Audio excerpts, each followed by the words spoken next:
né, um agricultor que orgulha o agronegócio, tá? Que é o Laércio. O Laércio é um produtor do Paraná, que já vai apresentar um pouquinho da sua história. E hoje à noite, então, nós temos presente vários agricultores, né, aqui do Rio Grande do Sul. Estou vendo aqui o pessoal da Stara, lá do Paraguai, que está conosco aí, o Leonardo da Cotrijal e vários produtores que são aqui da região central, vinculados à Copar Centro, que é a nossa parceira nesse evento, e também agricultores do nosso Planalto, do Rio Grande do Sul, que é o nosso celeiro aqui. E os estudantes também, né? O Paulo Deon, que é nosso produtor e diretor de São Vicente, do Instituto Federal de São Vicente. Então, minha saudação a todos, muito obrigado por aderirem, participarem. Vai ser um bate-papo, vocês, por favor, interajam através do chat. O professor Lúcio Amaral, que é o nosso coordenador adjunto, vai ficar responsável por organizar as perguntas e ir submetendo ao Laércio. Laércio, primeiramente, muito obrigado, né, por aceitar o nosso convite, nós estamos muito felizes e gostaria que tu te apresentasse aí para todo esse pessoal aí que está conosco. Boa noite, professor Té, boa noite a todos os amigos que estão nos assistindo. É uma satisfação imensa aí estar junto com vocês quando o professor Telmo me falou, mas é claro que nós vamos. Vocês não sabem quanto que é importante a participação de todas as perguntas, e cada vez que a gente participa de uma live, ou a gente conversa com um amigo, a gente sempre vai acumulando informações, acumulando conhecimento. Eu fiquei muito feliz com o convite, já quero deixar dito para os amigos que estão nos assistindo, podem fazer pergunta, podem participar, na medida do possível, as que nós não soubermos, perguntamos para o professor Telmo. É isso aí, Laércio. Laércio, fala um pouquinho de Mangueirinha, como é que é a região aí, quais são as épocas de semeadura, é possível fazer safra, safrinha, cultivo de inverno? Fala um pouquinho da região aí. Na nossa região aqui, aonde que eu moro, varia de 850 a 950 metros de altitude aqui no nosso município. Nós temos mais uma região, Vera-Lago, que propicia muito bem o plantio da safrinha, já que onde é que eu moro, numa região mais alta, é um pouco arriscado a safrinha, e tanto é que as plantas alongam mais o ciclo, porque é bastante frio. Bom, esses até um sinal de geada, agora no mês de novembro, aqui para nós. Mas aqui é um lugar que se planta bastante milho verão. Milho verão esse plantado em setembro e outubro. Nós mesmos estamos com mais de 1/3 da área plantada de milho verão. A ideia é, na nossa família aqui, nós, a partir do ano que vem, já migrar para 50% da área com milho verão plantado em setembro e outubro. Vamos plantar aproximadamente 35% da área com soja, 15% da área com feijão. E aqui também se planta trigo, cevada, ervilhaca, se planta uma porção de culturas aqui. A canola tentou se plantar também, só que tem alguns limitantes que normalmente a geada vem um pouco mais cedo, então fica um pouco apertado a nossa janela. Na minha área também, eu tenho sempre uns 20% por aí que eu antecipo bem o plantio do soja para fazer em cima um feijão safrinha, alguma coisa nesse sentido. Mas aqui na nossa região tem bastante diversidade. Tem safrinha, tem gente que faz uma safra só, milho verão está tomando grandes proporções no nosso município aqui, por ter bastante altitude, o milho verão é bem favorecido. Esse ano está um pouco sofrido, mas se Deus quiser, vem chuva e ele endireita. Sim, ele ainda tem tempo para ele se recuperar. E Laércio, vamos começar devagarinho, assim. Como é que foi esse processo de ir construindo a vida do solo, construindo a fertilidade do teu solo, para que chegássemos até o ano do concurso e a quebra do recorde nacional neste ano. Então, esse ano, a recorde nacional não foi quebrado, mas, assim, foi o meu recorde e foi o recorde do Brasil. E nós fizemos, assim, o básico bem feito, sabe? Já o meu pai, muito antigamente, já plantava plantas de cobertura diferentes. Nós sempre tivemos muita preocupação com a calagem, também tivemos muita preocupação com o plantio direto, o sistema plantio direto. Então, quando nós conseguimos aliar boas práticas agrícolas no manejo integrado de pragas, manejo integrado de doenças, você ter um solo bem preparado, variedades de soja bem adaptada à nossa região.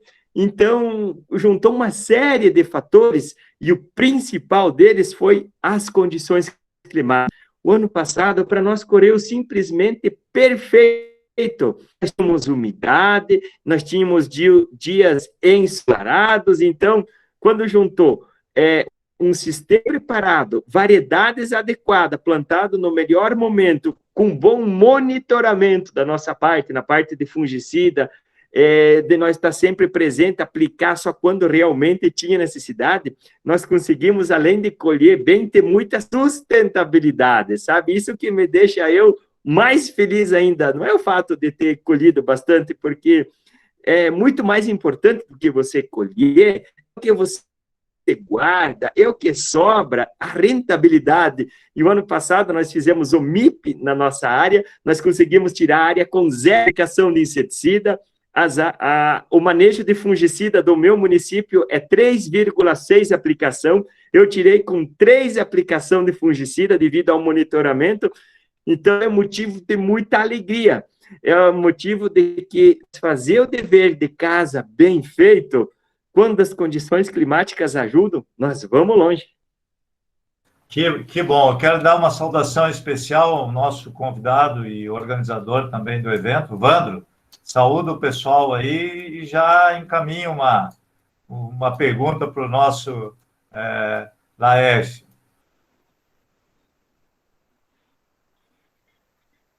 Vandro está, isso. Boa noite, colegas. Estão me ouvindo? Boa noite. Tive problemas na tecnologia, tive dificuldades de entrar. Laércio, que grupos de maturação você usa aí nas cultivares na sua propriedade? Viu? Aqui nós temos um ensaio com diversos grupos de maturação, mas o que mais está dando certo para nós é 5.4. Mais ou menos por até 5.7 são os que mais se adaptaram à nossa região. Quem sabe se fosse reduzir mais população, aumentar espaçamento, os 5.8 poderiam ser até melhor. Mas o que mais está se encaixando para nós aí é 5.2 a 5.5. E que população de plantas você usa, Laércio? E que distanciamento entre linhas? Olha, nós temos na nossa plantadeira 50 centímetros entre linha, os espaçamentos, e esse ano nós diminuímos um pouco a população.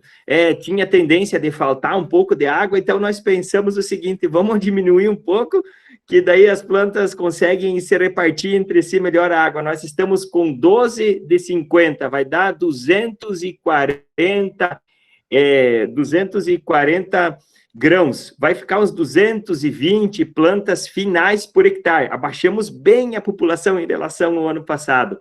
Eu percebi que quando a gente tem um pouco mais de espaço, desde que você tem plantas daninhas de difícil controle, o soja engalha mais, ele consegue alongar um pouco mais o ciclo, se expressa melhor no peso de grão.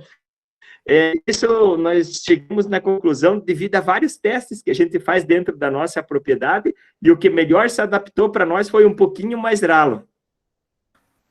Que bom, né, Vandro? Que bom essa pesquisa. Nós temos um trabalho feito em conjunto com os Estados Unidos, no qual foram analisados várias populações e se chegou à conclusão que quando o solo tem uma alta fertilidade e o ambiente é favorável, uma redução pequena na população, ela pode realmente aumentar a produtividade.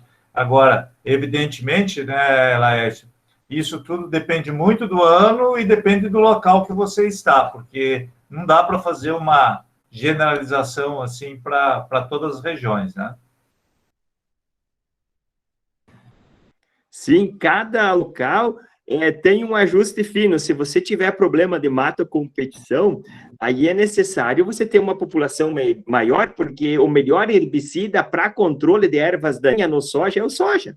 A hora que ele fechar, você pode fazer a daninha, mas enquanto ele não fecha, você tem que ficar se preocupando.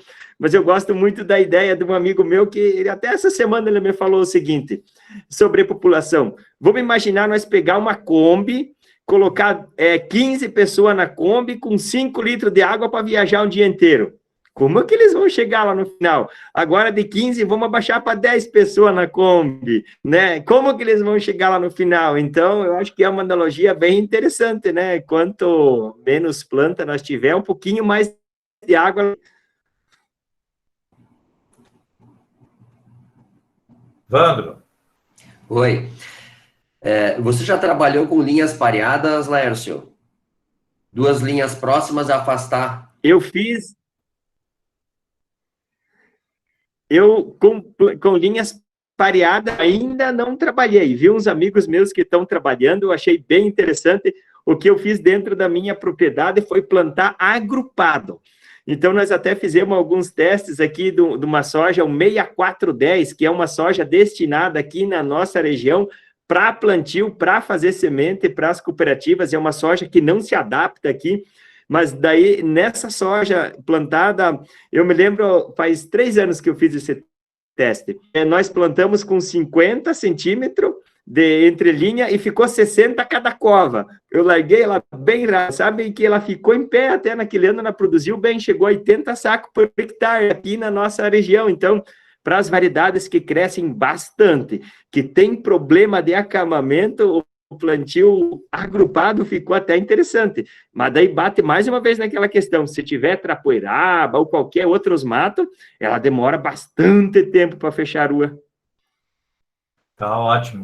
Bom, Lúcio, tudo certo aí? Tem uma pergunta do professor Sérgio, e que eu já aproveito para saudar o pessoal do Instituto Federal do Paraná, de Dois Vizinhos, a respeito dos policultivos, das culturas de cobertura. Lúcio, tu consegue colocar para nós um dos vídeos das culturas de cobertura ou de policultivo, para depois o Laércio comentar em cima da obra dele? Vamos testar se vai funcionar aí a nossa tecnologia. Enquanto isso, eu deixo o convite, né, Laércio, para visitarem a página do Laércio.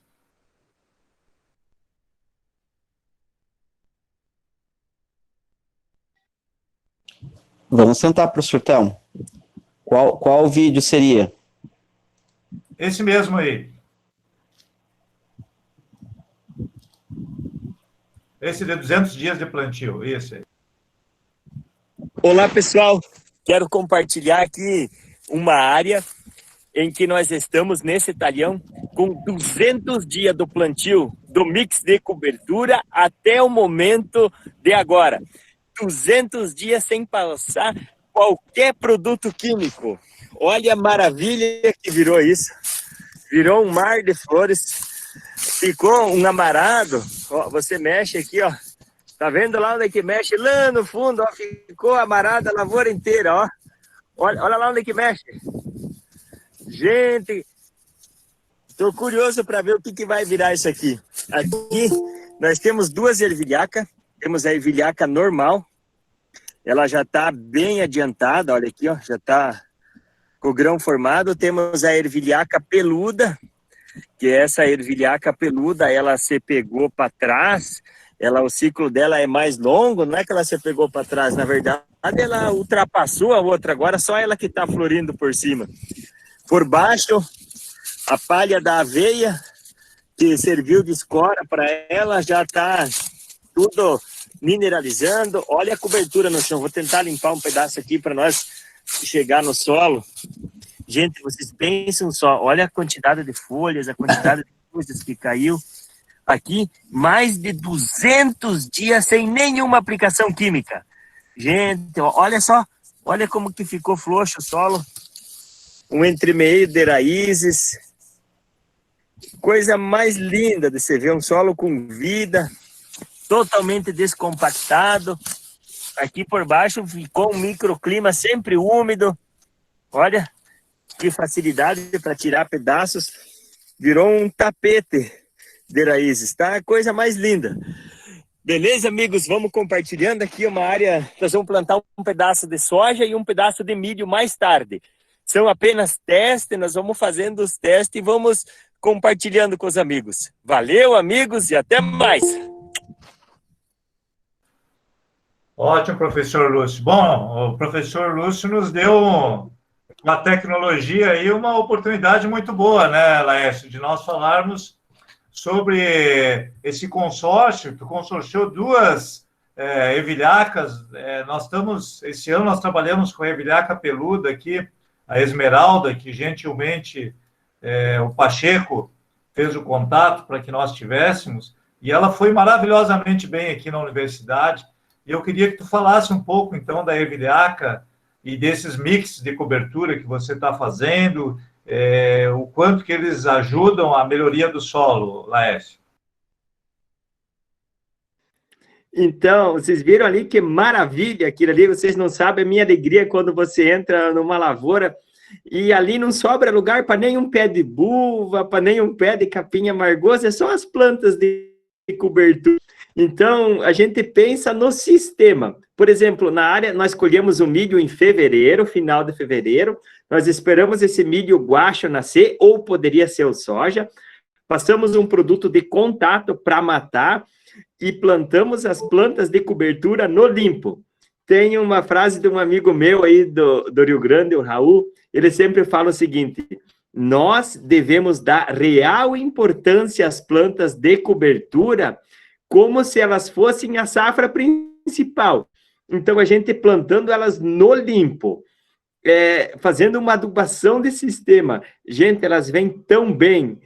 Na maioria das nossas áreas aqui, nós tínhamos duas ervilhacas, nabo pivotante, o nabo pétalo e aveia. Aquilo forma um microclima, coisa mais linda de se ver. Além de toda essa massa, todos esses dias reciclando nutriente, a gente passa muito tempo sem fazer qualquer intervenção química com produtos químicos. Eu até fiz uma coleta DM na mata e coloquei um arroz com bambu, um arroz dentro de um bambu no meio da lavoura, só para mim avaliar como que estavam os micro-organismos da lavoura, e ficou, por incrível que pareça, muito parecido os micro-organismos da lavoura com os micro-organismos lá do mato. Então, significa que é uma janela que nós aqui, que temos um inverno que chove, temos um inverno bastante frio, é uma janela que nós podemos aproveitar para criar muitos micro-organismos eficientes. E daí você pensa só, 200 dias sem qualquer aplicação química, o solo sempre úmido, por baixo você tem um microclima muito favorável. Uma coisa que me chamou muita atenção é que no começo dos mix de cobertura, esse ano choveu bem no começo, eu tive problema de alguma coisa de mofo branco, e eu fui monitorando aquele mofo, monitorando, e no final eu não vi mais nada, não vi nenhum apotécio. Eu creio que o próprio tricoderma, os próprios bacilos, criado naturalmente. Eu apliquei também, fiz aplicação de bacilos, fiz aplicação de tricoderma, assim, mas eu acredito que a própria natureza se incumbiu de dar um fim naqueles apotécios. Então, a natureza é perfeita, a gente tem que ir usando ela. Em todo lugar é difícil de fazer isso, falta umidade, a gente sabe das dificuldades, mas para nós aqui se encaixou que uma luva. Daí lá na frente, na época do plantio, nós passamos um rolo-faca, algumas algumas áreas com uma aplicação de gramoxone, outras áreas com 2 aplicações de contato. Nós não precisamos usar glifosato, nós estamos com a maioria das áreas sem aplicação de glifosato, só com produtos de contato. Agora estamos limpando soja com produtos normais, porque a pressão de ervas daninhas é muito pequena, está muito fácil de limpar. Estamos fazendo Flex, Basagran, Select para matar a folha estreita, e estamos levando assim, então... Estamos com uma população de amigos naturais muito grande. Estou com as nossas áreas de soja, estão com 0 aplicação de inseticida novamente, e estão vindo bem, estão se desenvolvendo, estão vindo bem na medida do possível. Estão um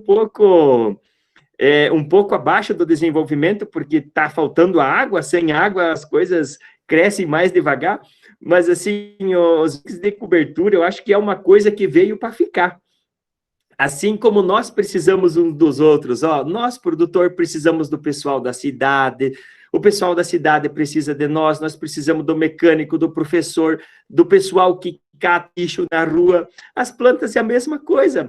Quando você planta uma aveia sozinha, por exemplo, você vê o quanto de doença que tem naquela aveia. Quando você coloca, por exemplo, um centeio junto com a aveia, nossa, a quantidade que melhora. Quando você coloca uma ervilha, por exemplo, nossa, que coisa mais linda que fica. A ervilha fornece nitrogênio para a aveia, para o centeio e a aveia fornece sustentação para a ervilha crescer por cima, e uma planta vai ajudar a outra, sabe? Eu gosto muito desses policultivos, misturas de planta. Eu acho que nós temos muita coisa para evoluir. Eu acho que assim, que quanto mais o tempo passa, mais a gente vai se aprimorando, mais a gente vai se aperfeiçoando, e, se Deus quiser, cada vez mais sustentável. Que maravilha! Então, tu usaste tricoderma no inverno, e eu fiquei muito impressionado, e a minha amiga Silvia de Rosário, que está lá com o André, também eu acho que vai querer fazer uma pergunta sobre essa coleta que você fez do seu solo e a incubação, e comparou isso com a incubação que você fez da mata, e ficou parecido. Silvia? Incrível essa coleta, né? Essa forma como ele fez. Mostra que realmente o ambiente que ele criou está bastante equilibrado. É uma vitória. Eu só tenho a parabenizar ele. E realmente a continuidade do trabalho vai trazer cada vez mais vitórias. A questão é, realmente você teve o mesmo equilíbrio, a mesma forma, os mesmos cores, pelo menos, na coleta do EM? Ficou muito parecido, praticamente as mesmas cores. Talvez no mato alguém acentuou um pouco mais que ali, mas eu tive uma diversidade de cores muito grande, muito parecido. Os colegas meus falaram que no mato deles tinha a mesma quantidade de cor do que lá na nossa lavoura. Eu acredito que com quase 200 dias sem aplicação química, e aquele clima sempre úmido embaixo, e eu fiz essa coleta numa área que tinha milho. Então, a área de milho, a última aplicação fúngica que eu fiz no milho foi final de novembro, começo de dezembro, no limite da entrada do autopropilido. Então, de lá para cá, a única coisa que eu fiz foi um gramoxone para matar o milho guacho. E daí ficou tudo esse tempo. Então, eu não sei, essa informação me passaram, até queria aprofundar mais a fundo, mas pelo que me falaram, o milho verão, ele deixa muito açúcar, ele deixa muito comida para multiplicar as bactérias. Então, eu já tinha o milho verão, que deixou bastante palha, bastante, digamos assim, melaço, ou você fala comida para multiplicar os bichinhos, e daí encontrou toda essa umidade. Até eu fiquei muito feliz de ver todas aquelas cores vivas, assim, foi muito legal. Muita biomassa, e você usou muito mix também nessa área, né? Sim, usei mix também. Tinha já a massa do milho, já era uma massa de milho, eu já tinha mix de cobertura também antes, e daí depois entrou mais um mix com longo prazo, de quase 200 dias até o plantio também, então ficou bem interessante. Aí vem a explicação, você já tem trabalhado há muito tempo com mix de cobertura, então você já tem um solo bastante equilibrado. Quanto mais mix você utilizar, quanto mais você trouxer a variabilidade para o teu solo, melhor ele vai responder e melhor vai ser a tua microbiota. Tanto meso, quanto micro, quanto a macrobiota também. Vai ser toda ela perfeita. Incrível, incrível. Parabéns, Léo. Isso, obrigado, Silvio. Desliga agora Obrigado. O microfone, por favor, Silvio. Bom, pessoal, esse era um detalhe, né, que é muito importante. E vamos mostrar as raízes, professor Lúcio. Será que nós temos o vídeo das raízes no perfil? Que esse é um tema que também é muito caro para todos nós, é a questão de formação de um perfil favorável ao enraizamento profundo. E será que nós conseguimos mostrar o vídeo aí, professor Lúcio? Seria o vídeo da trincheira? Exato.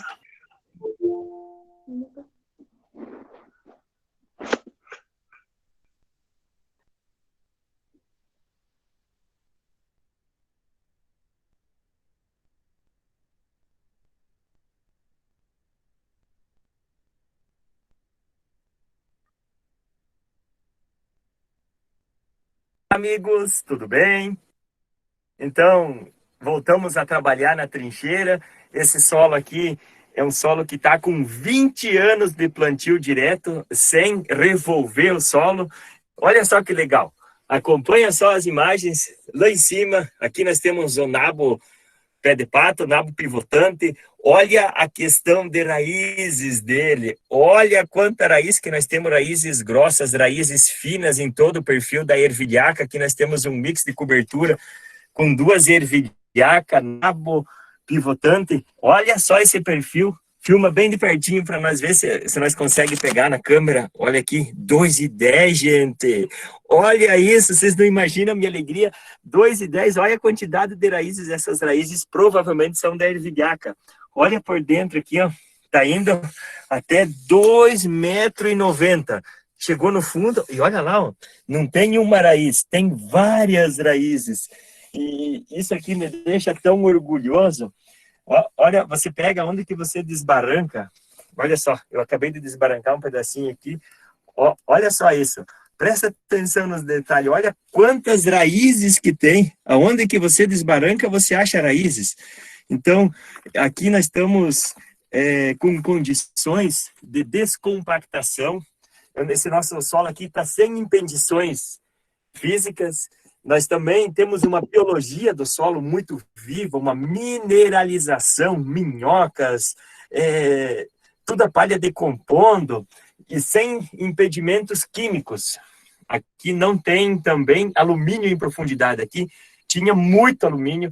Eu acho que as plantas de cobertura ajudaram muito a conseguir levar cálcio em profundidade, muito do nosso potássio, do nosso enxofre, do boro que estava indo embora. Olha, essas plantas aqui leva isso para cima, fica muito interessante. Então, nós temos um perfil bem feito.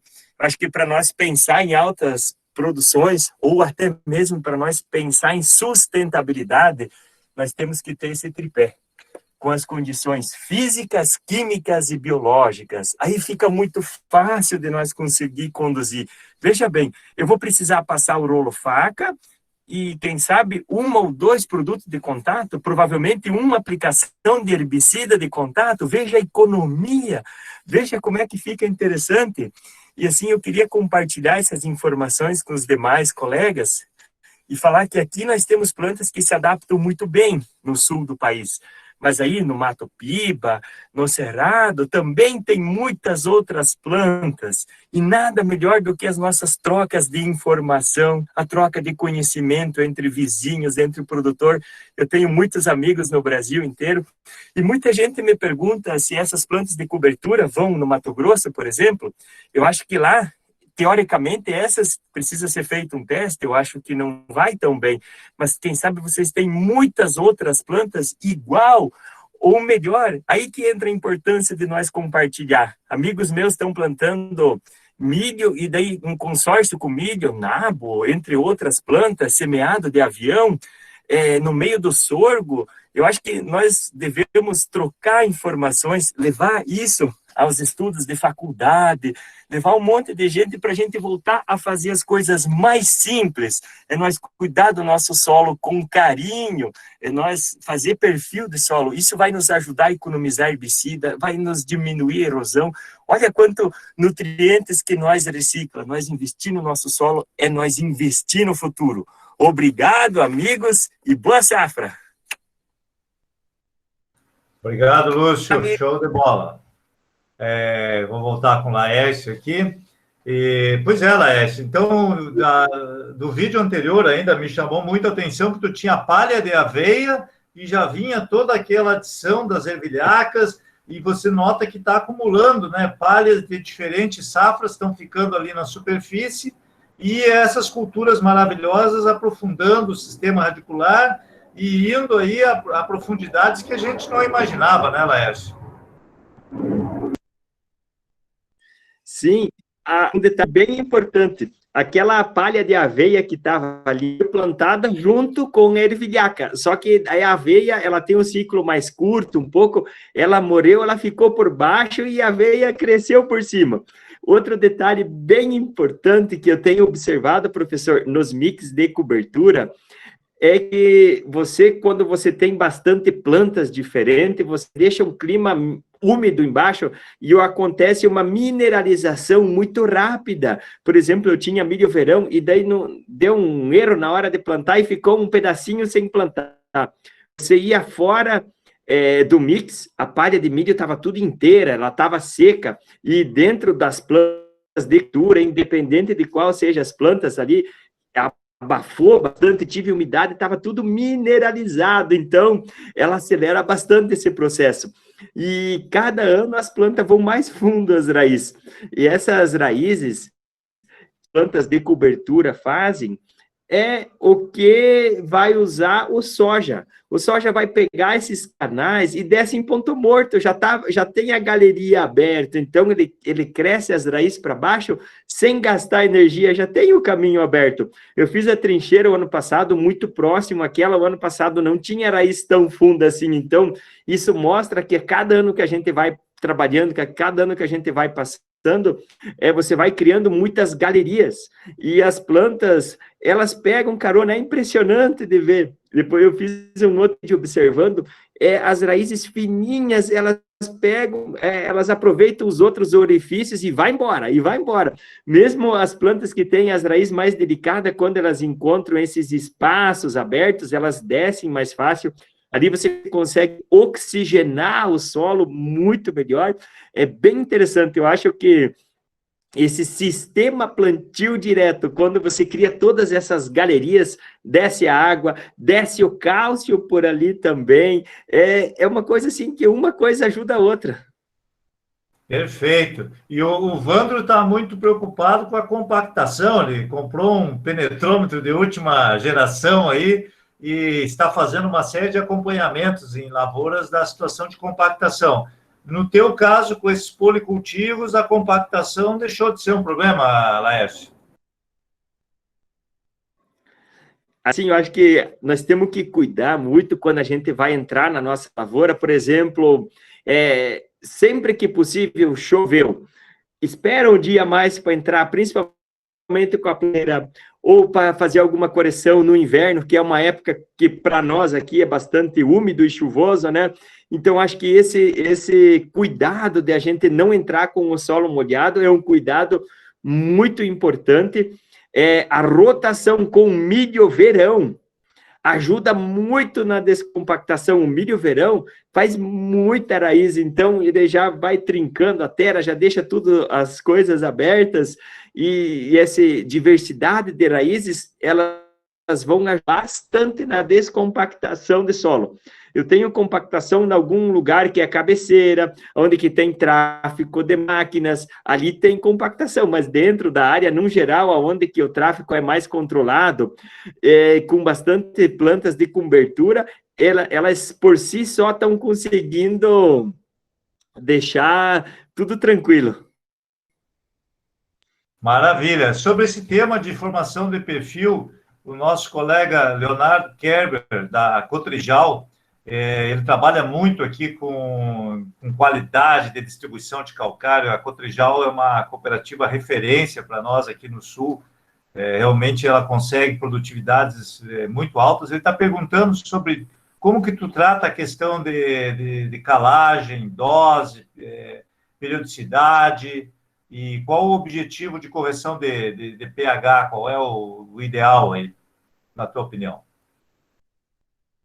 Então, todo ano, conforme vai colhendo, sobrou um tempinho, nós já coletamos a análise de 0 a 20, de 20 a 40, algumas áreas de 40 a 60, para a gente ver como que está esse perfil de solo, e sempre que há necessidade, até o momento está tendo necessidade de muito calcário.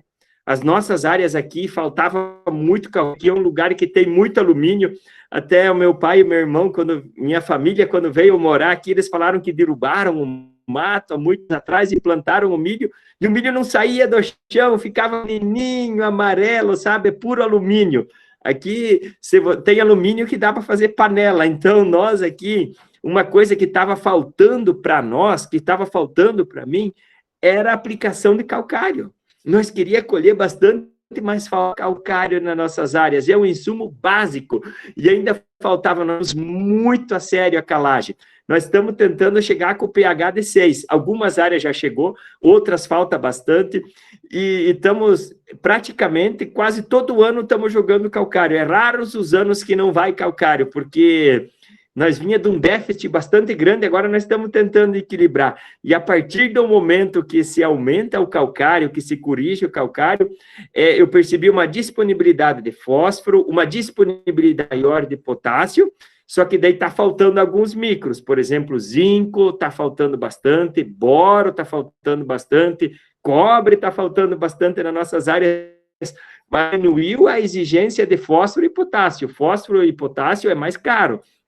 Esses micros são bem mais baratos. Eu acho que a calagem é o primeiro passo para nós corrigir o nosso solo em profundidade e uma calagem bem feita, o resto vai se ajeitando. É verdade. Então, que dosagem, mais ou menos, o teu solo está pedindo cada vez que tu entra com a calagem? Pelo que eu estou entendendo, a calagem praticamente entra quase todo ano, ou no máximo a cada 2 anos. Sim.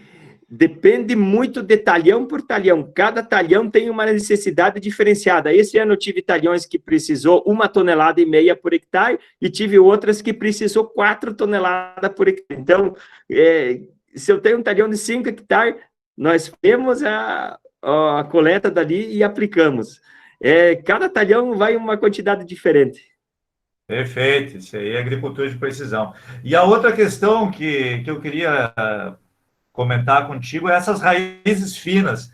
Sabe que essas raízes finas, elas são as mais eficientes em aproveitamento de fósforo, por exemplo, e também são raízes muito ativas, essas raízes finas. Então, elas exudam, elas atraem muito micro-organismo para perto delas, e é uma riqueza quando você tem essas raízes finas em grande quantidade, né? Isso aí é muito importante. E essa cultura de cobertura, esse policultivo, a ervilhaca, tem vários estudos mostrando que realmente ela mantém uma temperatura mais baixa e mais úmido. E isso favorece muito a uma diversidade de organismos, especialmente os fungos benéficos do solo. Então, isso que você reportou aí é super importante, Laércio. Nossa, que legal, professor Telmo. Eu vou te contar uma coisa, eu não sabia que as raízes finas têm bem mais benefícios que as grossas. Fiquei sabendo agora através do senhor. Por isso que eu falo que quanto mais a gente conversa, mais a gente aprende, né? E debaixo desses policultivos, imagina toda aquela massa fechada por cima, embaixo fica úmido por muito tempo. Você quer ver para colher as ervilhacas? Quando deu uma chuvinha de 5 milímetros, tem que esperar 2 dias para entrar na lavoura, aqui embaixo sempre fica úmido. Então, essa umidade cria um microclima muito favorável para se desenvolver muita coisa. Até nós abrimos essas palhadas e nós observávamos embaixo a quantidade de bichinhos que tem, a quantidade de bichinhos minúsculos é bastante grande, então é bem interessante isso, eles vão se criando. Sim, mas sem dúvida, né? As raízes de maior diâmetro elas também são importantes para dar sustentação para a planta, para ela poder, inclusive, penetrar em camadas um pouquinho mais resistentes, mas esses caminhos que são abertos por essas raízes das culturas de cobertura, depois a soja consegue aprofundar o seu sistema radicular e tolerar um pouco mais os déficits hídricos que, infelizmente, têm sido cada vez mais frequentes para nós aí, né, Laércio? Sim, com certeza, professor. Você me falou que você notou uma área antiga de você de plantio direto, bem manejada, com as áreas mais recentes, uma adaptação a um déficit hídrico muito melhor, né, Laércio? Fala um pouquinho sobre isso para nós. Nossa, viu, não tem comparação. É porque, assim, quando você consegue ter estrutura bem adequada, muitos caminhos já previamente abertos, em que a raiz não gasta energia para descer, ela desce em ponto morto, né? Então, desde que nós tenhamos umidade mais profunda, a planta... Mas, assim, quando a gente tem um manejo que é um pouco falho, com, digamos assim, problema de compactação, problema de monocultura, mais safrinha, menos tempo para fazer massa, menos atividade microbiana no solo, ali, infelizmente, sofre mais. As áreas que percebe-se, assim, que quando a gente faz o dever de casa, está muito mais bonito. Eu mesmo tenho áreas que falta fazer alguma coisa, eu percebo que eu tenho muita coisa para evoluir ainda em algumas áreas, é nítido a diferença, é nítido. Principalmente quando dá alguma coisa errada. Eu percebi, assim, também mais doença radicular, percebi mais pragas também, parece que o complexo, ele é bom, ou às vezes não é tão bom. Desde amigos naturais, desde as pragas, desde doenças radiculares, percebe-se esse ano que quando a gente fez o dever de casa bem feito, está minimizando o problema. Não está solucionando, mas está ajudando bastante. Principalmente doença radicular, eu vi muito soja doente. Em solo compactado, infelizmente, muito soja doente. Isso é uma preocupação, né, Evandro? Essas doenças radiculares e o momento da semeadura, né, Evandro? A velocidade que... Vamos perguntar nessa linha aí, Evandro? Quem sabe você encaminha a próxima pergunta aí. Laércio, como é que você trabalha para ter uma emergência uniforme, né? Aqui, esse ano, nós já estamos com um problema na implantação das áreas devido à falta de chuva, tá? E são tantos itens que podem intervir, por exemplo, numa boa semeadura, que ultrapassam 30 itens, né? Desde a temperatura do solo, velocidade de semeadura, falta de umidade, excesso de umidade, são tantos que não vou nem saber lembrar de todos agora. Qual é o sucesso para uma boa implantação da cultura da soja? Eu acho que o primeiro passo para uma boa implantação é não estar ao nosso alcance, que as boas condições climáticas, viu? Esse é o passo mais importante de todos, né? Ter a umidade adequada, mas daí o produtor fica naquela angústia, mas se eu não plantar agora está atrasado, perder a safrinha, como que eu faço? Eu entendo que é um grande problema desse ano que muitos de nós, produtores, eu posso falar por mim mesmo, eu também plantei algumas áreas que não tinha a umidade adequada, tive sérios problemas, foi áreas, inclusive, de replantio. Eu acho que as condições climáticas, umidade adequada, palha já preparada, é o principal de tudo. E daí o resto nós vamos se ajustando, né? Porque, na verdade, a nossa indústria é uma indústria a céu aberto, né? O fator mais importante a gente não controla, né? Que é o fator clima. Mas a nossa parte que nós podemos fazer é plantar devagar, tentar fechar bem o sulco de plantio, deixar todas as sementes na mesma profundidade, na mesma distância. Esse é um fator muito importante. Tentar plantar dentro da época adequada, quando é possível. Que nem eu falava antes da live, vocês comentaram que está muito atrasado o plantio de vocês, já estão, inclusive, perdendo a adequada. Então, isso é algo que foge da nossa compreensão. E esses fatores, janela adequada, umidade de solo, é o principal. Perfeito. Com relação ao momento de entrar com a semeadura e a palhada, tu deixa ela secar bem? Como é que é essa questão? Você utiliza duplo disco, né? Não utiliza facão ou utiliza facão também na semeadora? Então, nós temos algumas experiências aqui bem interessantes. O milho se comportou diferente do soja. Para o milho, nós tivemos aqui algumas áreas que nós tínhamos um mix com 2 ervilhacas, nabo, aveia. Então, nós passamos um cletodin 40 dias antes do plantio. Junto com esse cletodin, entrou-se com um veneno fisiológico para controle de lagarta rosca. E depois nós plantamos em cima do verde. O milho plantado em cima do verde, mas daí não tinha folha estreita, só leguminosas, ervilhaca, 2 ervilhacas e nabo. Ficou muito bom o plantio. Inclusive, nós plantamos um pedaço sem dessecar. Mas nessa situação, o disco desencontrado não ficou bom. O disco desencontrado ensacolou muito, digamos assim, a palhada. Precisou colocar o sulcador, porque a plantadeira não tive capacidade, por o solo estar descompactado, ela afundava para baixo e não conseguia deixar a semente na terra, a semente ficava palha. Nós começamos com o disco desencontrado, não deu certo, colocamos sulcador e ficou bem interessante. No soja, eu preciso fazer mais testes do ano que vem, mas pelo que eu percebi, o soja, preferencialmente, ele gosta de dias de antecedência, um manejo mais antecipado, plantar com a palha seca, se demonstrou melhor esse ano. O milho na palha verde de leguminosa, perfeito. O soja, nós precisamos fazer mais alguns testes, mas o soja, o manejo que melhor se adaptou na nossa propriedade foi dessecar com antecedência, ou passar um rolo-faca. Nós não usamos glifosato nas nossas áreas, foi derrubado e passado um produto de contato e esperado naturalmente. Maravilha.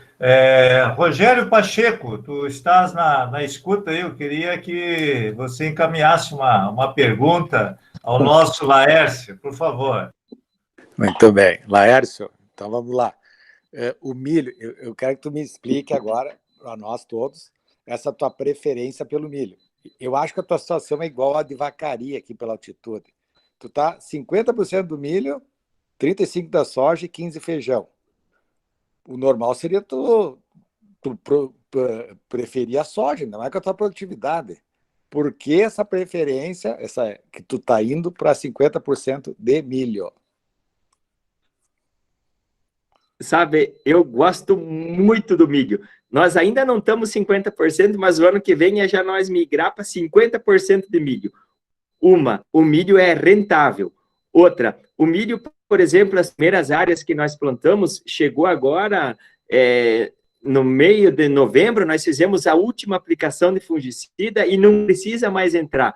Você já livra o equipamento para dar preferência para entrar nas horas que mais necessitar no soja. Você colhe em outra época. O milho, finalmente, pode colocar na ponta do lápis, financeiramente ele está tão rentável, igual ao soja, ou até mais rentável que o soja. O milho aqui para nós, daí nós plantamos sempre em cima de uma aresteva de ervilha, ou em cima de uma aresteva de uma erva, a qual disponibiliza mais de 100 quilos de nitrogênio. Então, no ano passado, nós fizemos alguns testes dentro da nossa propriedade, inclusive de zerar o nitrogênio, e temos produções muito satisfatórias.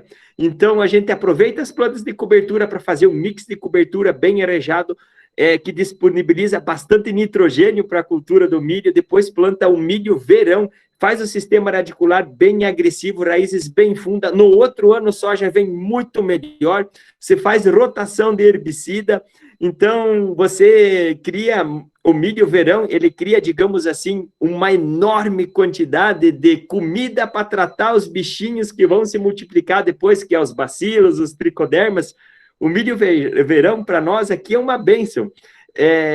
Por mais que tenha alguma coisa de escassez hídrica, mas ele faz a raiz funda, ele se adapta bem. Aqui na nossa região, na nossa altitude, o milho verão é viável economicamente, financeiramente, pro sistema ele faz muito bem, e eu sou apaixonado por milho. Nossa, você vê uma lavoura de milho, aquela palhada, aquela quantidade de milho que sai, é muito gratificante. E ainda mais depois que nós descobrimos que as plantas de cobertura são responsáveis por fornecer mais da metade do nitrogênio que o milho precisa para produzir. Então, milho verão aqui para nós é prioridade. Muito bem. Eu acho que também resolve um monte do problema desse do mofo branco, né? O milho. E esse ano nós usamos azospirilo também no milho. E parece as ureias foram mal aplicadas, não choveu, e parece que funciona mesmo. Verdade, funciona mesmo. Nós também, com bastante cobertura, fizemos a ureia no seco, choveu apenas 6 milímetros em 2 vezes que nós fizemos ureia em cima do... e assim ficou bom.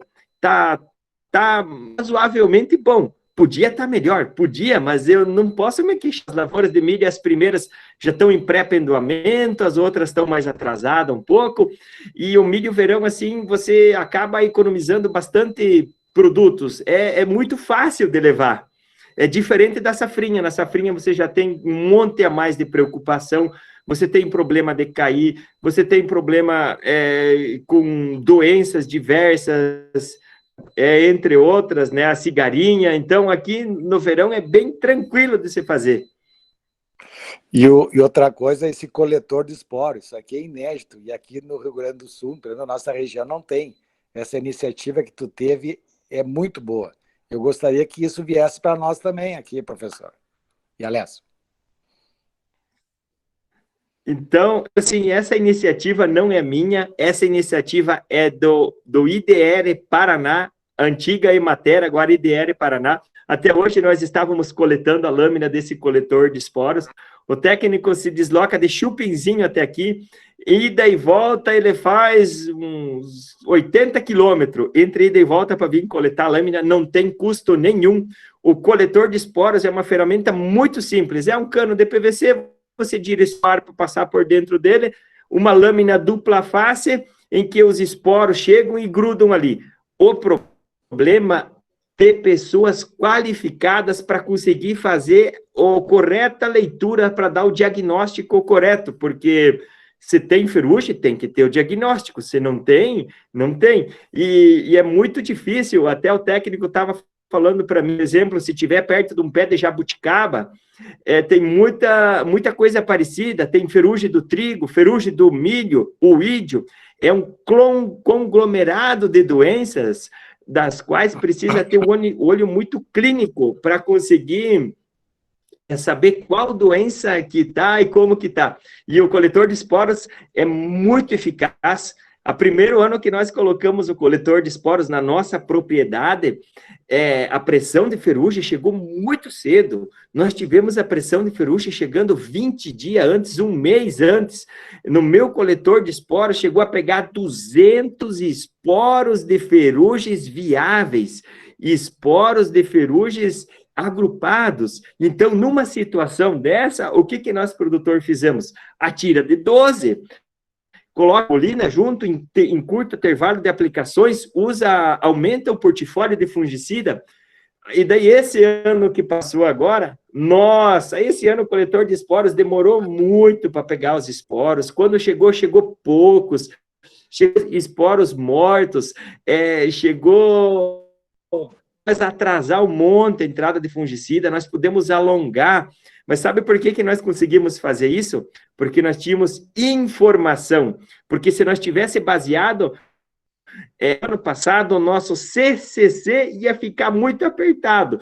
CCC aqui para nós é o coeficiente de cagaço. Se ele chegou muito forte num ano, a gente acha que no outro chegar também. Então, monitorar, na maioria das vezes, é nós economizar a aplicação. Mas mais do que nós economizar a aplicação, é nós fazer a aplicação necessária, quando realmente tem necessidade. Há 2 anos atrás, eu usei mais do que eu estava planejado. O ano passado, eu usei a menos do que eu estava planejado e consegui tirar o meu soja completamente. Eu posso me dar o luxo de atrasar as primeiras aplicações por causa do milho verão. O milho verão, ele quebra todo o ciclo das principais, das outras doenças, a não ser a ferrugem, ele faz um bem danado. Então, se não tem ferrugem, com milho verão, nós vamos controlando o ID e vamos atrasando a aplicação. Então, eu acho que o coletor de esporos se encaixou aqui uma luva dentro da nossa propriedade. Eu não me imagino a minha propriedade sem o coletor de esporos ou sem as informações, e todas as nossas aplicações são baseadas no coletor de esporos. Muito bem, só aprendizado. E quem é que te dá essa assistência? Esse órgão estadual? É uma cooperativa, é empresa? E com quem tu... É a IDR Paraná, é federal, acho, é do Paraná inteiro. E, aliás, tu tem um agrônomo particular, uma cooperativa, uma empresa que te ajuda na assistência técnica? Assim, ó, eu sou bem alinhado com esse negócio de assistência técnica, com monitoramento. Tenho o agrônomo da cooperativa que me atende, eu tenho o agrônomo do IDR Paraná, que vem coletar o coletor de esporos, tenho o RTV da BASF ou dos outros, assim, e todo mundo está alinhado. Nós só fizemos aplicação química quando realmente tiver necessidade. Nós usamos critérios agronômicos em qualquer tomada de decisão. Todas as pessoas que me atendem, tem muita gente que vem visitar, muita gente que quer vender produto, quer fazer isso, quer fazer aquilo. Primeira coisa, monitoramento, assistência técnica, e nós só aplicamos quando realmente tem necessidade. Que ótimo. Obrigado, Rogério. Campeão para campeão, né? Aí foi um encontro de 2 campeões aí, né? Muita troca de informações. Professor Lúcio, por favor, eu queria incentivar as 57 pessoas que estão conosco, que mandem pelo chat as perguntas. O professor Lúcio vai reunir, mas pelo que eu li aqui no chat, tinha 2 perguntas a respeito do pó de rocha. Se tu pensa em utilizar, já utilizou, e a outra é sobre campo nativo, como iniciar no campo nativo. 2 perguntas e depois eu peço para o professor Lúcio assumir aí o controle do chat. Então, sobre pó de rocha, eu estou começando a usar agora, estamos fazendo os primeiros testes agora, mas pelo que meus amigos me falaram, é assim, o pó de rocha, sozinho, ele é só um pó de rocha. Mas a partir do momento que você coloca ele com uma cama de aviário, num composto orgânico, ou você coloca ele em cima de um mix de cobertura, você consegue liberar muito dos micro que tem junto, você precisa solubilizar ele. Eu não sei se eu estou certo, isso é o que os meus amigos falaram. Então, nós estamos usando, sim, pó de rocha, estamos ampliando o uso do pó de rocha para o ano que vem, estamos colocando junto com composto orgânico e estamos aplicando sempre esse pó de rocha no inverno, em cima das plantas de cobertura, sendo elas mix ou sendo elas plantas. Então, nós estamos preparando para colocar ele em cima dos mix de cobertura. E sobre campo nativo, aqui não tem campo para abrir, eu não sei responder.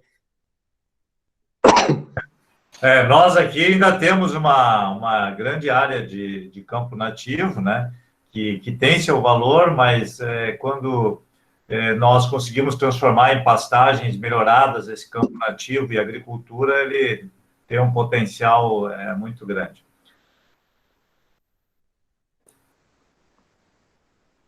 Bom, eu acho que o Lúcio me avisou aqui que as perguntas que tinham chegado eram essas.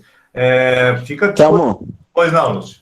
tem uma que ficou sem responder, sobre quais tecnologias de agricultura de precisão a Laércio utiliza E se não está utilizando, se pretende utilizar alguma e quais seriam?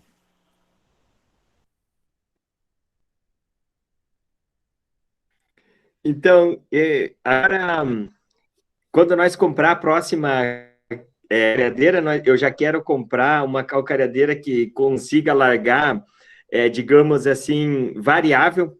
Eu até agora tenho poucas tecnologias nesse sentido, mas eu faço muita análise de solo. Se eu tenho 5 hectares lá, eu pego aqueles 5 hectares, faço análise e corrijo eles. Eu acho bem interessante a agricultura de precisão, é o próximo passo.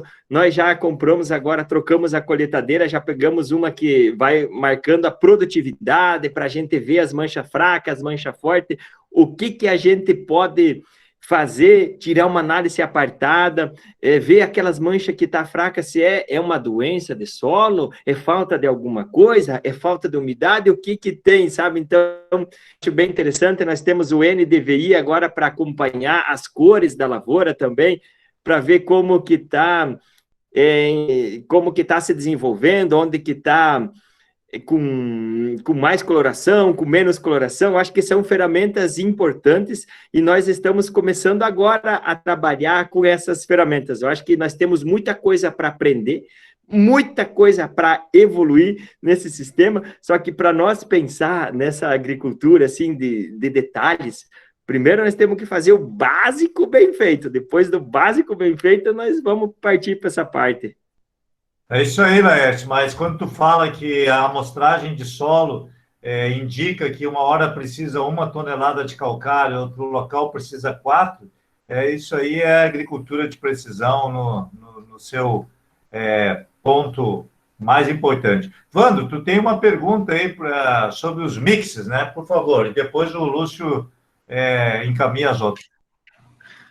Laércio, umas quantas perguntas em uma só. É você que faz essas misturas de mix ou você compra pronto? Por que você escolheu essas espécies e quais as proporções que você usa? Proporções, assim, quantidades por hectare de cada espécie. Então, eu tenho muita dificuldade para encontrar sementes apartadas. Na maioria dos meus mix, eu compro eles pronto. E eu não sei quanto que vem nessa porcentagem, né? Da Raix, a maioria dos meus mix, e eles já vieram prontos. Então, porque até então eu procurava bastante, fazia anos que eu procurava semente de nabo pé de pato, semente de vilhaca, semente disso, semente daquilo, e nós estávamos com muita dificuldade em conseguir encontrar esses materiais. Então, eles já tinham a ideia pronta, mistura pronta, eu não sei quanto é a mistura que vem junto, eu só sei de uma mistura que foi feita agora por último, que eles me mandaram para fazer um campo de semente, que aqui para nós, e daí essas misturas ainda tem um diferencial, que para cada região tem uma mistura diferente, porque nós aqui é frio, é altitude, então aqui vai pouca planta, crescem bastante. Eu sei que quando nós plantamos para semente, tinha 15 quilos por hectare de ervilhaca normal, 3 quilos por hectare de ervilhaca peluda e 15 quilos por hectare de aveia. E formou um emaranhado gigantesco. Lembrando que eu fiz, digamos assim, a adubação desse sistema, colocamos em cima dessas plantas de cobertura, então elas cresceram bastante, ficaram bem volumosas. Um detalhe bem importante que eu pude ver, o nabo, quando vai na mistura, é mínima coisa. O nabo é coisa de 1, 2 quilos por hectare. Eu vi meus amigos falando isso. Eu tenho que tomar muito cuidado. Se jogar muito nabo, vira só nabo. E eu tento optar algumas das plantas. No outro ano, eu já faço um mix diferente. Por exemplo, eu coloco centeio, ervilha. No outro ano, vai ervilhaca.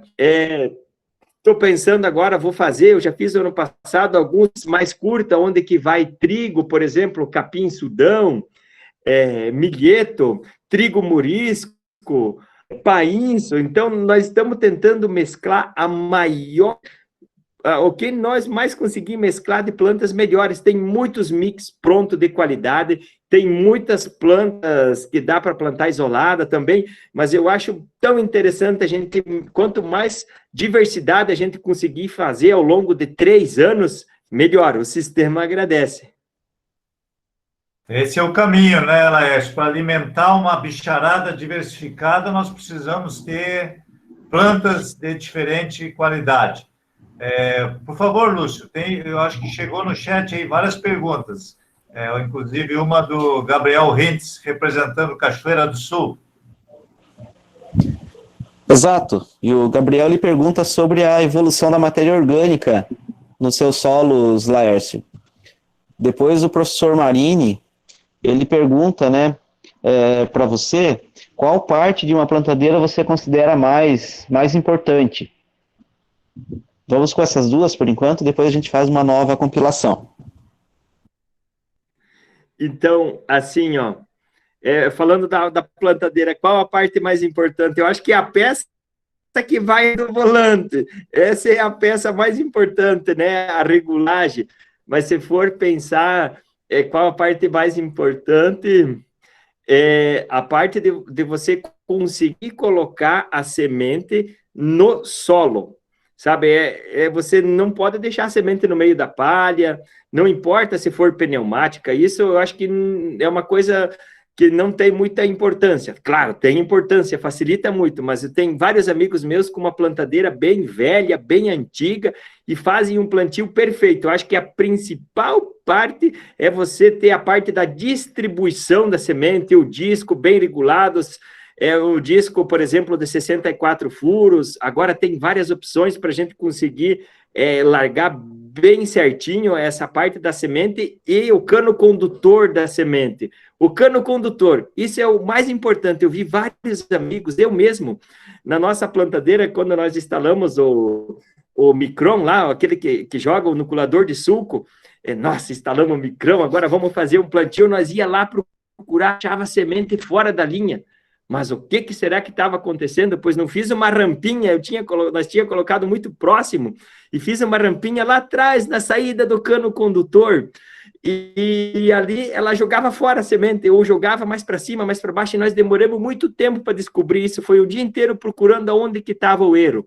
O cano condutor da semente, eu sei de várias plantadeiras, ele vai gastando com o tempo, ele é extremamente barato e faz toda a diferença. O cano condutor que leva a semente do disco ou do pneumático até cair embaixo, esse cano tem que estar bem revisado, tem que estar comprido o suficiente que largar a semente na terra, lá embaixo. Eu acho que esse é o mais importante, o cano condutor da plantadeira. E sobre o avanço da matéria orgânica, pelo que os meus amigos falaram, até o professor Caligari me falou muito isso, que para matéria orgânica, se você jogar um monte de palha, por exemplo, pegou resina de cana, ele me falou, no lugar e jogaram um montão e não conseguia aumentar a matéria orgânica. Eu acho que para aumentar a matéria orgânica, nós precisamos ter vida no solo, nós precisamos ter uma interação, não é apenas as plantas, é esse tempo que a gente fica sem passar agroquímicos, é esse tempo em que essas plantas se ajudam entre si, aí eu acho que nós conseguimos aumentar a matéria orgânica. Simplesmente jogar a matéria orgânica pode ajudar, sim, mas a partir do momento que nós temos vida no solo, que nós temos diversidade, no meu ponto de vista, a partir daí a gente consegue evoluir a matéria orgânica.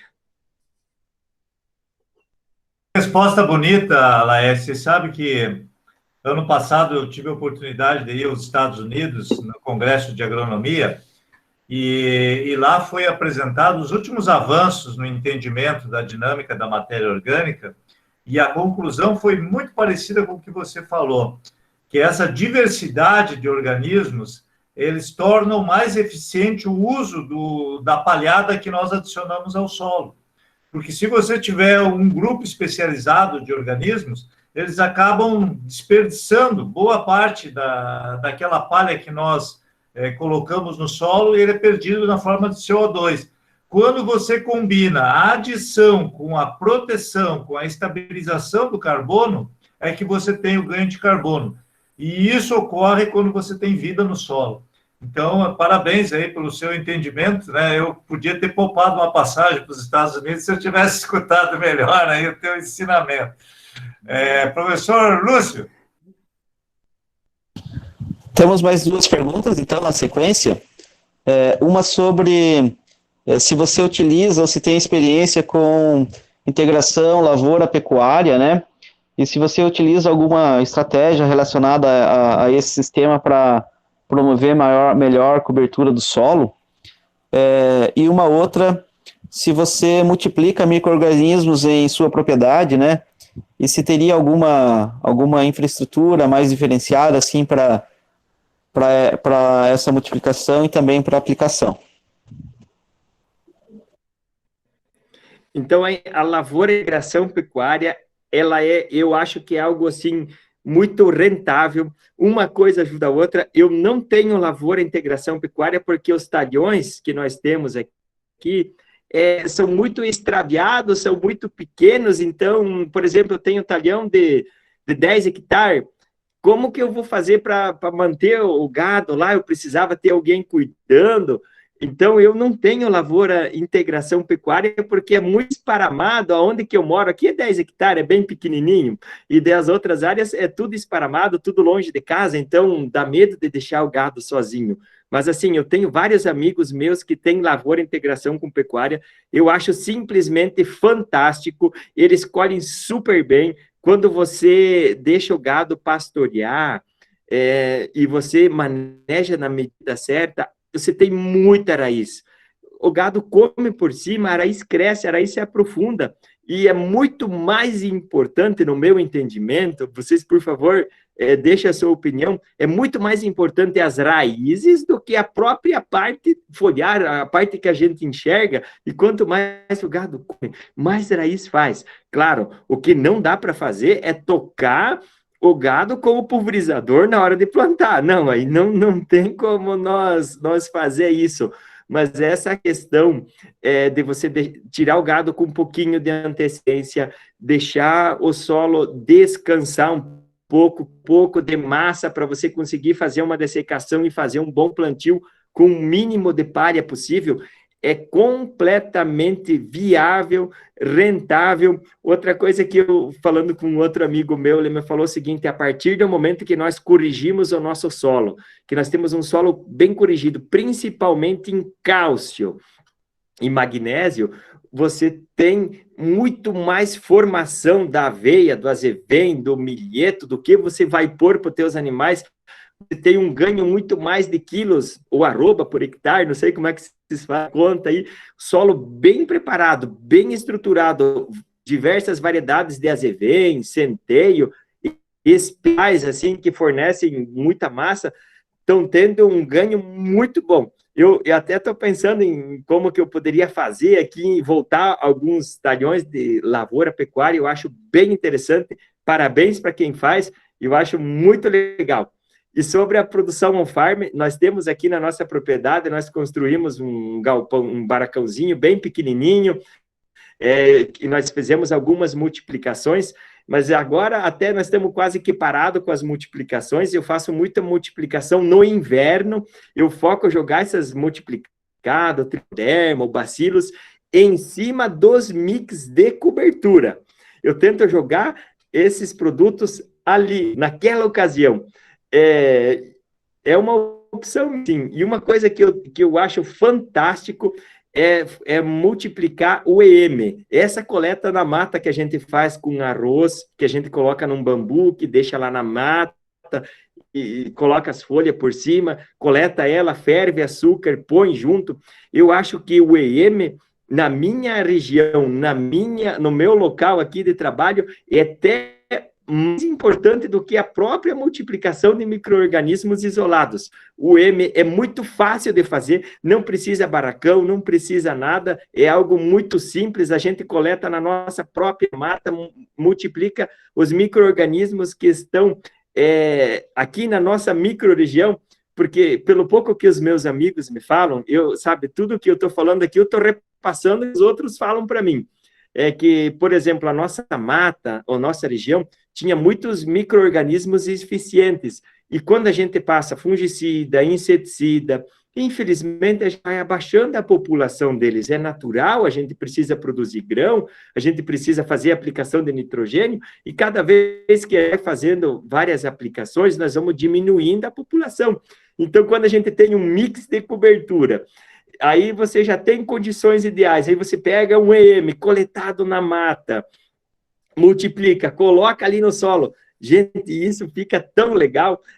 E quando eu fiz aquela coleta com arroz que eu coloquei na mata, não era para coletar os EMs, era só para mim avaliar como que estava na lavoura. E daí ali também eu fiz, na minha multiplicação, tricoderma, bacillus subtilis, púmelos, amiloquefáceis, megatério, fizemos esses micro-organismos e inundamos os mix de cobertura. Ali no inverno, chove frequente, você tem uma umidade embaixo do solo, sabe? Uma umidade muito boa, então ali eles encontraram condições ideais para se desenvolver, junto com os EMs coletados na mata.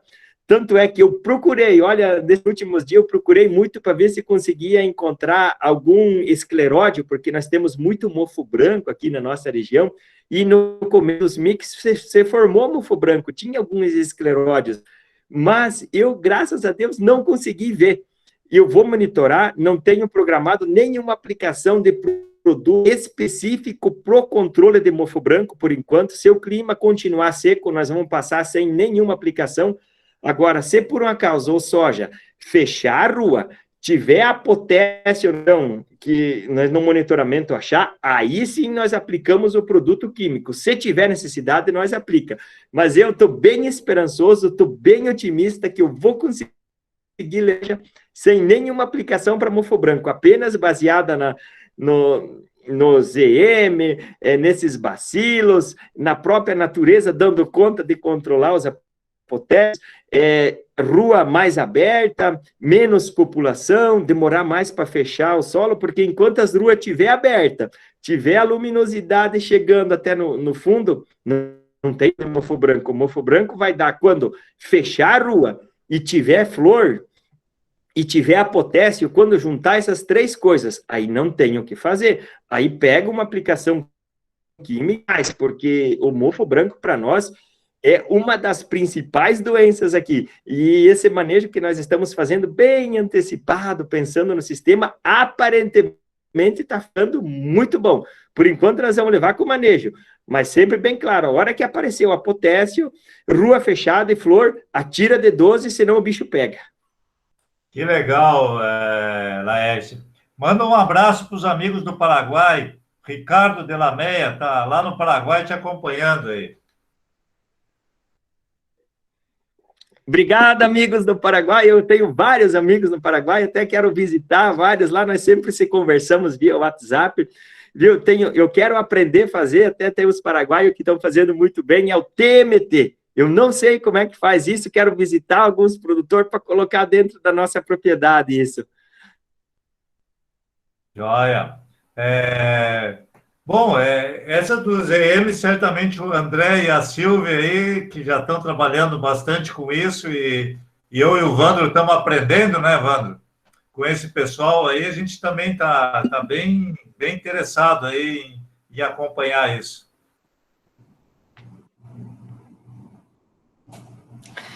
Sem dúvida, Thelma. Estou aprendendo muito com o André e com a Silvia.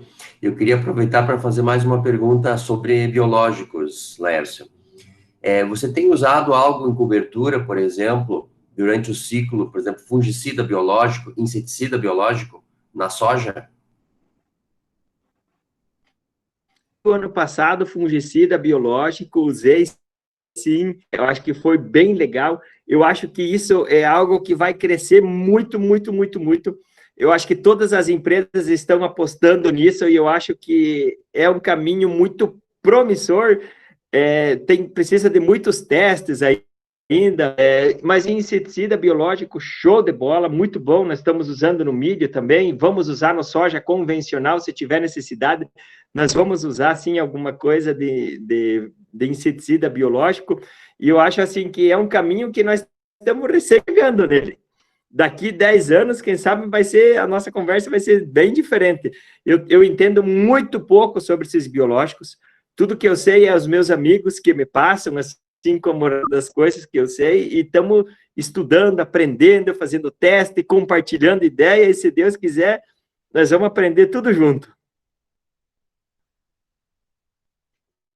Perfeito. Bom, pessoal, já estamos aí com 1h30 e eu não quero massacrar demais o Laércio, né? Porque a gente, cada vez que conversa com ele, cada vez que escuta ele, a gente sai carregado de uma energia positiva, desse amor que ele tem pela agricultura, pelo solo, pelo cuidado das plantas, né? E realmente a gente sai assim motivado, né, a querer fazer melhor e fazer de uma forma olhando o todo. Eu acho que essa noite se discutiu muito de práticas associadas. Muitas vezes a gente quer resolver os problemas com uma intervenção só e acha que isso vai resolver o problema. E não. Você viu que tudo cheio de detalhes. Usa um consórcio de plantas de cobertura, já faz uma calagem bem feita, evita entrar com máquinas pesadas durante o inverno, que o solo está muito úmido, retarda um pouquinho. São detalhes, né? Depois faz uma semeadura bem feita, escolhe o material, faz o acompanhamento das pragas e doenças, aproveita o inverno para recompor biologicamente o seu solo, o cuidado, né? Não é que a gente vai, vamos dizer assim, de uma hora para outra, talvez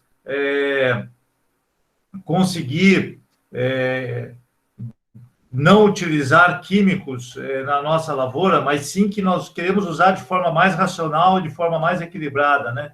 E o resultado é a produtividade, né? Que é o conjunto de todas essas práticas associadas. Eu acho que foi mais ou menos essa a mensagem, Laércio. Me corrige se eu conseguir fazer... Sim, professor Telmo.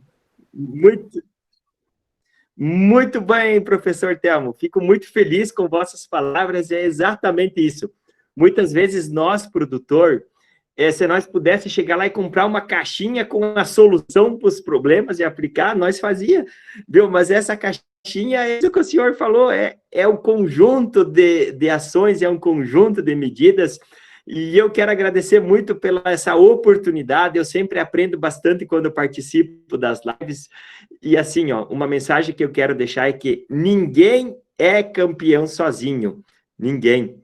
O conhecimento que eu tenho, hoje eu aprendi com os amigos, é tudo os amigos que me dão as dicas, eu tenho muitos amigos que estão nos assistindo, agora tenho amigos pelo Brasil inteiro, quero mandar um abração para eles, e falar assim que o que mais faz diferença na nossa lavoura é uma coisa que não tem para comprar. É nós fazer bem feito, na hora certa, com capricho, com paixão. Fazer o básico bem feito, isso dá diferença. Sempre tem alguma coisa que nós, produtores, podemos fazer na nossa propriedade para colher mais, que não significa gastar mais.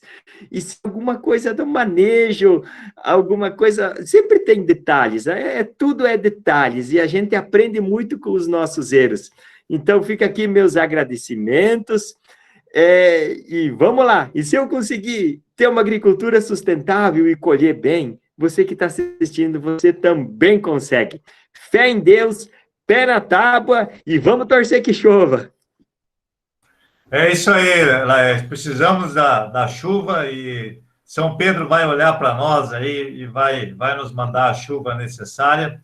Queria agradecer muito, então, ao Vandro, a Coparcentro, a todos os produtores, amigos que estão nos acompanhando, aos pós-graduandos do mestrado profissional, aos representantes de empresa, consultores, enfim, todas as pessoas que acompanharam esta live, e especialmente ao professor Lúcio aí, que providenciou os vídeos e tornou o nosso bate-papo muito importante. Agradeço a todos e vamos lutar por uma agricultura brasileira cada vez mais forte aí, que é isso que vai fazer a riqueza do nosso país. Muito obrigado e boa noite a todos. Obrigado mais uma vez. E queria deixar um recado para todos, o pessoal que está se formando em agronomia. Vocês têm a possibilidade de levar essa agricultura mais sustentável, essa agricultura de princípio a todos. Obrigado, professor. Eu fiquei muito feliz pelo convite e podem contar comigo. Se um dia, assim vocês quiserem, conte comigo que eu estou junto. Um abraço, gente. Boa noite a todos. Um abraço, obrigado, boa noite a todos. Boa noite.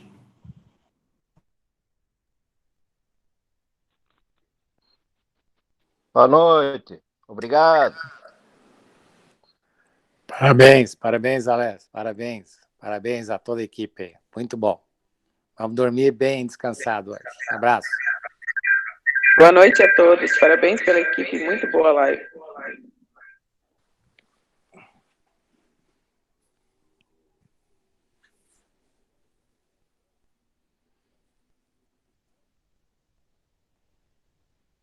André, acho que vamos ter que tomar aquele vinho que tu